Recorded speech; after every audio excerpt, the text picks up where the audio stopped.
இயேசுவை நேசிப்பவர்கள் பைபிளை வாசிப்பார்கள். இந்த சேனலை பின்பற்றினால் ஓராண்டில் வேதாகமத்தை வாசித்து முடித்து விடலாம். ஃபாலோ பண்ணுங்க, சப்ஸ்கிரைப் பண்ணுங்க. மார்க்கு எழுதின சுவிசேஷம் 6ஆம் அதிகாரம். அவர் அவ்விடம் விட்டு புறப்பட்டு தாம் வளர்ந்த ஊருக்கு வந்தார். அவருடைய சீஷரும் அவரோட கூட வந்தார்கள். ஓய்வு நாளான போது ஜெப ஆலயத்தில் உபதேசம் பண்ணத் தொடங்கினார். அநேகர் கேட்டு ஆச்சரியப்பட்டு, இவைகள் இவனுக்கு எங்கே இருந்து வந்தது? இவன் கைகளினால் இப்படிப்பட்ட பலத்த செய்கைகள் நடக்கும்படி இவனுக்கு கொடுக்கப்பட்ட ஞானம் எப்படிப்பட்டது? இவன் தச்சன் அல்லவா? மரியாளுடைய குமாரன் அல்லவா? யாக்கோபு, யோசே, யூதா, சீமோன் என்பவர்களுக்கு சகோதரன் அல்லவா? இவன் சகோதரிகளும் இங்கே நம்மிடத்தில் இருக்கிறார்கள் அல்லவா என்று சொல்லி அவரை குறித்து இடறல் அடைந்தார்கள். இயேசு அவர்களை நோக்கி, தீர்க்கதரிசி ஒருவன் தன் ஊரிலும் தன் இனத்திலும் தன் வீட்டிலுமே அன்றி வேறெங்கும் கனவீனமடையான் என்றார். அங்கே அவர் சில நோயாளிகள் மேல் கைகளை வைத்து அவர்களை குணமாக்கினதே அன்றி வேறொரு அற்புதமும் செய்யக்கூடாமல் அவர்களுடைய அவிசுவாசத்தை குறித்து ஆச்சரியப்பட்டு கிராமங்களிலே சுற்றித் திரிந்து உபதேசம் பண்ணினார். அவர் 12 அழைத்து அசுத்த ஆவிகளை துரத்த அவர்களுக்கு அதிகாரம் கொடுத்து, வழிக்கு பையையாகிலும் அப்பத்தையாகிலும் கட்சியில் காசையாகிலும் எடுத்துக்கொண்டு போகாமல் ஒரு தடியை மாத்திரம் எடுத்துக்கொண்டு போகவும், பாதரட்சைகளை போட்டுக் கொண்டு போகவும், 2 அங்கிகளை தரியாதிருக்கவும் கட்டளையிட்டார். பின்பு அவர்களை நோக்கி, நீங்கள் எங்கேயாகிலும் ஒரு வீட்டில் பிரவேசித்தால் அவ்விடத்தை விட்டு புறப்படுகிற வரைக்கும் அங்கேதானே தங்கியிருங்கள். எவர்களாகிலும் உங்களை ஏற்றுக்கொள்ளாமலும் உங்கள் வசனங்களை கேளாமலும் இருந்தால் நீங்கள் அவ்விடம் விட்டு புறப்படும் போது அவர்களுக்கு சாட்சியாக உங்கள் கால்களின் கீழே படிந்த தூசியை உதறி போடுங்கள். நியாய தீர்ப்பு நாளிலே அந்த பட்டணத்திற்கு நேரிடுவதை பார்க்கிலும் சோதோம் கொமோரா பட்டணத்திற்கு நேரிடுவது இலகுவாயிருக்கும் என்று மெய்யாகவே உங்களுக்கு சொல்லுகிறேன் என்று சொல்லி அவர்களை 2 பேராக அனுப்பினார். அவர்கள் புறப்பட்டு போய் மனம் திரும்புங்கள் என்று பிரசங்கித்து அநேகம் பிசாசுகளை துரத்தி அநேகம் நோயாளிகளை எண்ணெய் பூசி சொஸ்தமாக்கினார்கள். அவருடைய பேர் பிரசித்தமானபடியினால் ஏரோது ராஜா அவரை குறித்து கேள்விப்பட்டு, யோவான் ஸ்நானன் மரித்தோரிலிருந்து எழுந்தான், ஆகையால் அவனிடத்தில் இந்த பலத்த செய்கைகள் விளங்குகிறது என்றான். சிலர் அவர் எலியா என்றார்கள். வேறு சிலர் அவர் ஒரு தீர்க்கதரிசி அல்லது தீர்க்கதரிசிகளில் ஒருவனைப் போல் இருக்கிறார் என்று சொன்னார்கள். ஏரோது அதை கேட்ட பொழுது அவன், நான் சிரச்சேதம் பண்ணின யோவான்தான், அவன் மரித்தோரிலிருந்து எழுந்தான் என்றான். ஏரோது தன் சகோதரனாகிய பிலிப்புவின் மனைவி ஏரோதியாளை தனக்கு மனைவியாக்கிக் கொண்ட போது யோவான் ஏரோதை நோக்கி, நீர் உம்முடைய சகோதரன் மனைவியை வைத்துக் கொள்வது நியாயமல்லவென்று சொன்னது நிமித்தம் ஏரோது சேவகரை அனுப்பி யோவானை பிடித்து கட்டி காவலில் வைத்திருந்தான். ஏரோதியாளும் அவனுக்கு சதி நினைத்து அவனை கொன்று போட மனதாயிருந்தாள். ஆகிலும் அவளால் கூடாமற் போயிற்று. அதேனென்றால் யோவான் நீதியும் பரிசுத்தமும் உள்ளவன் என்று ஏரோது அறிந்து அவனுக்கு பயந்து அவனை பாதுகாத்து அவன் யோசனையின்படி அநேக காரியங்களை செய்து விருப்பத்தோடே அவன் சொல்லை கேட்டு வந்தான். பின்பு சமயம் வாய்த்தது. எப்படி என்றால், ஏரோது தன் ஜென்ம நாளிலே தன்னுடைய பிரபுக்களுக்கும் சேனாதிபதிகளுக்கும் கலிலேயா நாட்டின் பிரதான மனுஷருக்கும் ஒரு விருந்து பண்ணின போது ஏரோதியாளின் குமாரத்தி சபை நடுவே வந்து நடனம் பண்ணி ஏரோதுவையும் அவனோடே கூட பந்திருந்தவர்களையும் சந்தோஷப்படுத்தினாள். அப்பொழுது ராஜா சிறு பெண்ணை நோக்கி, உனக்கு வேண்டியதை என்னிடத்தில் கேள், அதை உனக்கு தருவேன் என்று சொன்னதுமல்லாமல், நீ என்னிடத்தில் எதை கேட்டாலும் அது என் ராஜ்யத்தில் பாதியானாலும் அதை உனக்கு தருவேன் என்று அவளுக்கு ஆணையும் இட்டான். அப்பொழுது அவள் வெளியே போய், நான் என்ன கேட்க வேண்டும் என்று தன் தாயினிடத்தில் கேட்டாள். அதற்கு அவள், யோவான் ஸ்நானனுடைய தலையை கேள் என்றாள். உடனே அவள் ராஜாவினிடத்தில் சீக்கிரமாய் வந்து, நீர் இப்பொழுதே ஒரு தாளத்தில் யோவான் ஸ்நானனுடைய தலையை எனக்கு தர வேண்டும் என்று கேட்டாள். அப்பொழுது ராஜா மிகுந்த துக்கமடைந்தான். ஆகிலும் ஆணையின் நிமித்தமும் கூட பந்திருந்தவர்களின் நிமித்தமும் அவளுக்கு அதை மறுக்க மனதில்லாமல் உடனே அவனுடைய தலையை கொண்டு வரும்படி சேவகனுக்கு கட்டளையிட்டு அனுப்பினான். அந்தப்படி அவன் போய் காவற்கூடத்திலே அவனை சிரச்சேதம் பண்ணி அவன் தலையை ஒரு தாளத்திலே கொண்டு வந்து அதை அந்த சிறு பெண்ணுக்கு கொடுத்தான். அந்த சிறு பெண் அதை தன் தாயினிடத்தில் கொடுத்தாள்.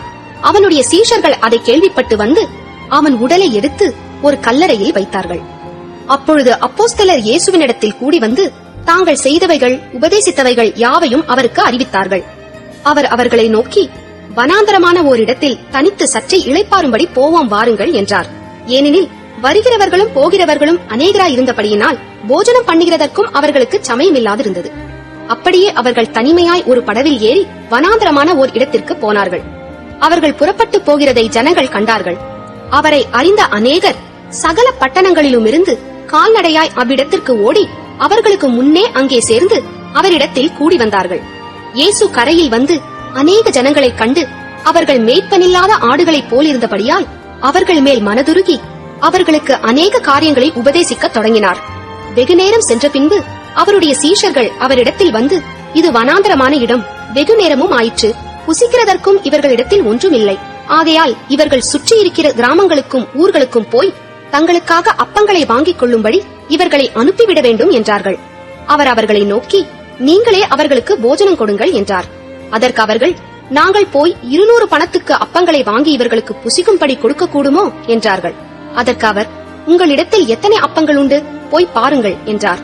அவர்கள் பார்த்து வந்து, 5 அப்பங்களும் 2 மீன்களும் உண்டு என்றார்கள். அப்பொழுது எல்லாரையும் பசும்புல்லின் மேல் பந்தி பந்தியாக உட்கார வைக்கும்படி அவர்களுக்கு கட்டளையிட்டார். அப்படியே வரிசை வரிசையாய் 100 பேராகவும் 50 பேராகவும் உட்கார்ந்தார்கள். அவர் அந்த 5 அப்பங்களையும் அந்த 2 மீன்களையும் எடுத்து வானத்தை அண்ணாந்து பார்த்து ஆசீர்வதித்து அப்பங்களை பிட்டு அவர்களுக்கு பரிமாறும்படி தம்முடைய சீஷர்களிடத்தில் கொடுத்தார். அப்படியே 2 மீன்களையும் எல்லாருக்கும் பங்கிட்டார். எல்லாரும் சாப்பிட்டு திருப்தி அடைந்தார்கள்.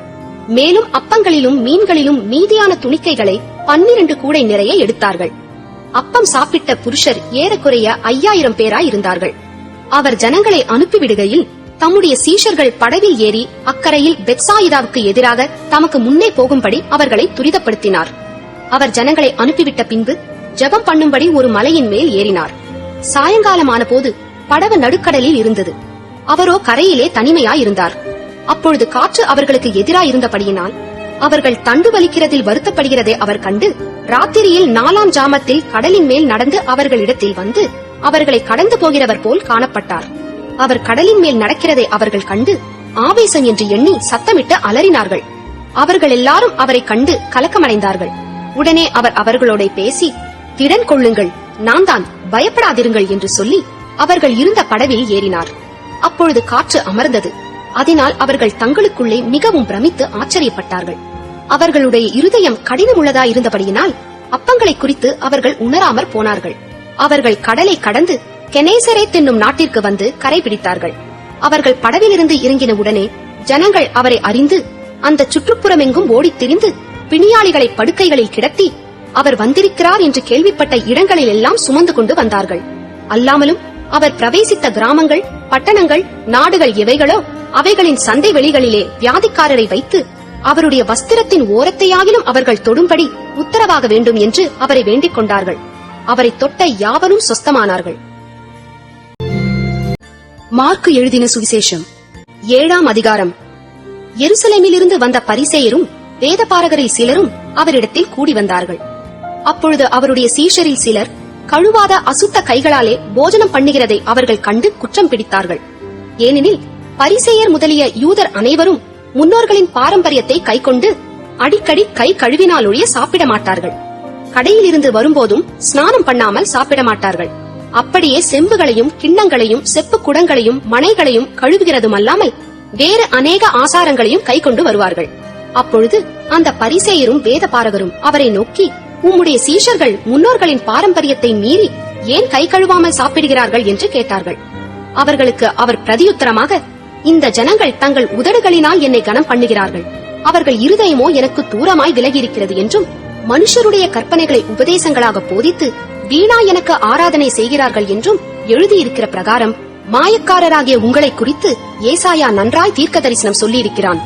நீங்கள் தேவனுடைய கட்டளையை தள்ளிவிட்டு மனுஷருடைய பாரம்பரியத்தை கைக்கொண்டு வருகிறவர்களாய் கிண்ணங்களையும் செம்புகளையும் கழுவுகிறீர்கள் மற்றும் இப்படிப்பட்ட அநேக சடங்குகளையும் அனுசரித்து வருகிறீர்கள் என்றார்.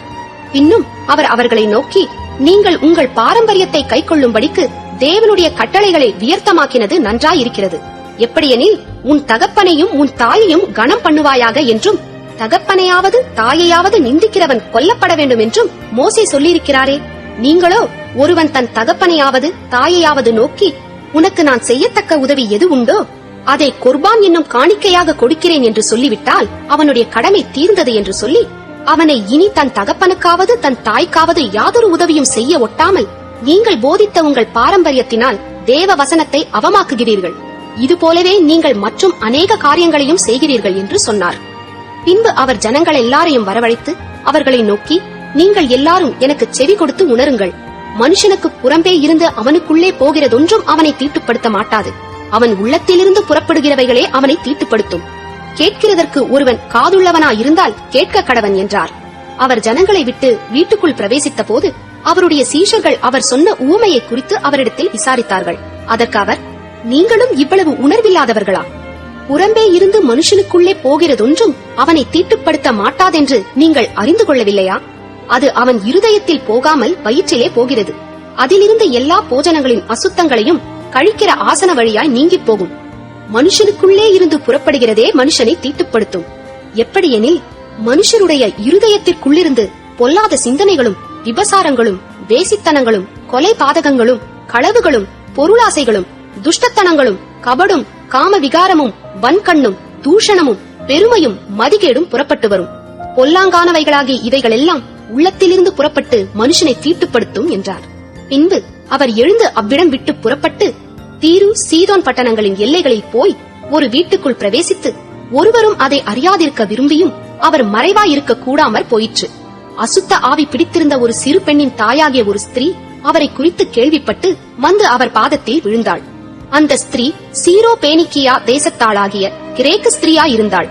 அவள் தன் மகளை பிடித்திருந்த பிசாசை துரத்திவிட வேண்டும் என்று அவரை வேண்டிக் கொண்டாள். இயேசு அவளை நோக்கி, முந்தி பிள்ளைகள் திருப்தி அடையட்டும், பிள்ளைகளின் அப்பத்தை எடுத்து நாய்க்குட்டிகளுக்கு போடுகிறது நல்லதல்ல என்றார். அதற்கு அவள், மெய்தான் ஆண்டவரே, ஆகிலும் மேஜையின் கீழிருக்கும் நாய்க்குட்டிகள் பிள்ளைகள் சிந்துகிற துணிக்கைகளை தின்னுமே என்றாள். அப்பொழுது அவர், நீ சொன்ன அந்த வார்த்தை நிமித்தம் போகலாம், பிசாசு உன் மகளை விட்டு நீங்கி போயிற்று என்றார். அவள் தன் வீட்டுக்கு வந்த பொழுது பிசாசு போய்விட்டதையும் தன் மகள் கட்டிலில் படுத்திருக்கிறதையும் கண்டாள்.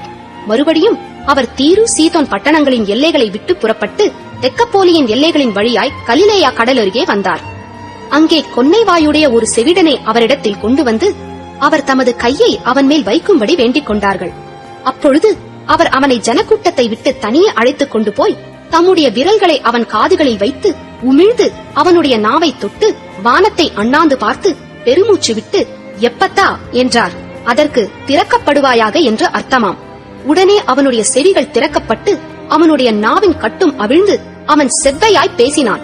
அதை ஒருவருக்கும் சொல்ல வேண்டாம் என்று அவர்களுக்கு கட்டளையிட்டார். ஆகிலும் எவ்வளவு அதிகமாய் அவர்களுக்கு கட்டளையிட்டாரோ அவ்வளவு அதிகமாய் அவர்கள் அதை பிரசித்தம் பண்ணி எல்லாவற்றையும் நன்றாய் செய்தார், செவிடர் கேட்கவும் ஊமையர் பேசவும் பண்ணுகிறார் என்று சொல்லி மென்மேலும் ஆச்சரியப்பட்டார்கள். நீதிமொழிகள் 16ஆம் அதிகாரம். மனதின் யோசனைகள் மனுஷனுடையது, நாவின் பிரதியுத்தரம் கர்த்தரால் வரும். மனுஷனுடைய வழிகளெல்லாம் அவன் பார்வைக்கு சுத்தமானவைகள், கர்த்தரோ ஆவிகளை நிறுத்து பார்க்கிறார். உன் செய்கைகளை கர்த்தருக்கு ஒப்புவி, அப்பொழுது உன் யோசனைகள் உறுதிப்படும். கர்த்தர் சகலத்தையும் தமக்கென்று படைத்தார், தீங்கு நாளுக்காக துன்மார்க்கனையும் உண்டாக்கினார். மனமேட்டிமை உள்ளவன் எவனும் கர்த்தருக்கு அருவருப்பானவன், கையோடே கை கோத்தாலும் அவன் தண்டனைக்கு தப்பான். கிருபையினாலும் சத்தியத்தினாலும் பாவம் நிவிர்த்தியாகும். கர்த்தருக்கு பயப்படுகிறதினால் மனுஷர் தீமையை விட்டு விலகுவார்கள். ஒருவனுடைய வழிகள் கர்த்தருக்கு பிரியமாயிருந்தால் அவனுடைய சத்துருக்களும் அவனோடே சமாதானமாகும்படி செய்வார். அநியாயமாய் வந்த அதிக வருமானத்திலும் நியாயமாய் வந்த கொஞ்ச வருமானமே உத்தமம். மனுஷனுடைய இருதயம் அவனுடைய வழியை யோசிக்கும், அவனுடைய நடைகளை உறுதிப்படுத்துகிறவரோ கர்த்தர். ராஜாவின் உதடுகளில் திவ்ய வாக்கு பிறக்கும், நியாயத்தில் அவன் வாய் தவறாது. சுமுத்திரையான நிறைக்கோலும் தராசும் கர்த்தருடையது, பையில் இருக்கும் நிறைக்கல்லெல்லாம் அவருடைய செயல். அநியாயம் செய்வது ராஜாக்களுக்கு அருவருப்பு, நீதியினால் சிங்காசனம் உறுதிப்படும். நீதியுள்ள உதடுகள் ராஜாக்களுக்கு பிரியம், நிதானமாய் பேசுகிறவனில் ராஜாக்கள் பிரியப்படுவார்கள். ராஜாவின் கோபம் மரண தூதருக்கு சமானம், ஞானம் உள்ளவனோ அதை ஆற்றுவான். ராஜாவின் முகக்களையில் ஜீவன் உண்டு, அவனுடைய தயை பின்மாறி பெய்யும் மேகத்தைப் போல் இருக்கும். பொன்னை சம்பாதிப்பதிலும் ஞானத்தை சம்பாதிப்பது எவ்வளவு உத்தமம். வெள்ளியை சம்பாதிப்பதிலும் புத்தியை சம்பாதிப்பது எவ்வளவு மேன்மை. தீமையை விட்டு விலகுவதே செம்மையானவர்களுக்கு சமனான பாதை. தன் நடையை கவனித்திருக்கிறவன் தன் ஆத்துமாவை காக்கிறான். அழிவுக்கு முன்னானது அகந்தை, விழுதலுக்கு முன்னானது மனமேட்டிமை. அகங்காரிகளோடே கொள்ளை பொருளை பங்கிடுவதை பார்க்கிலும் சிறுமையானவர்களோடே மனத்தாழ்மையாயிருப்பது நலம். விவேகத்துடன் காரியத்தை நடப்பிக்கிறவன் நன்மை பெறுவான். கர்த்தரை நம்புகிறவன் பாக்கியவான். இருதயத்தில் ஞானம் உள்ளவன் விவேகி எண்ணப்படுவான். உதடுகளின் மதுரம் கல்வியை பெருகப் பண்ணும். புத்தி தன்னை உடையவர்களுக்கு ஜீவ ஊற்று. மதியீனரின் போதனை மதியினமே. ஞானியின் இருதயம் அவன் வாய்க்கு அறிவையூட்டும். அவன் உதடுகளுக்கு அது மேன்மேலும் கல்வியை கொடுக்கும். இனிய சொற்கள் தேன்கூடு போல் ஆத்துமாவுக்கு மதுரமும் எலும்புகளுக்கு ஔஷதமுமாகும். மனுஷனுக்கு செம்மையாய் தோன்றுகிற வழியுண்டு, அதன் முடிவோ மரண வழிகள். பிரயாசப்படுகிறவன் தனக்காகவே பிரயாசப்படுகிறான். அவன் வாய் அதை அவனிடத்தில் வருந்தி கேட்கும். பேலியாளின் மகன் கிண்டி விடுகிறான். எரிகிற அக்கினி போன்றது அவன் உதடுகளில் இருக்கிறது. மாறுபாடுள்ளவன் சண்டையை கிளப்பி விடுகிறான். போல் சொல்லுகிறவன் பிராண சிநேகிதரையும் பிரித்து விடுகிறான். கொடுமையானவன் தன் அயலானுக்கு நயங்காட்டி அவனை நலமல்லாத வழியிலே நடக்க பண்ணுகிறான். அவன் மாறுபாடானவைகளை யோசிக்கும்படி தன் கண்களை மூடி தீமையை செய்யும்படி தன் உதடுகளை கடிக்கிறான். நீதியின் வழியில் உண்டாகும் நரை மயிரானது மகிமையான கிரீடம்.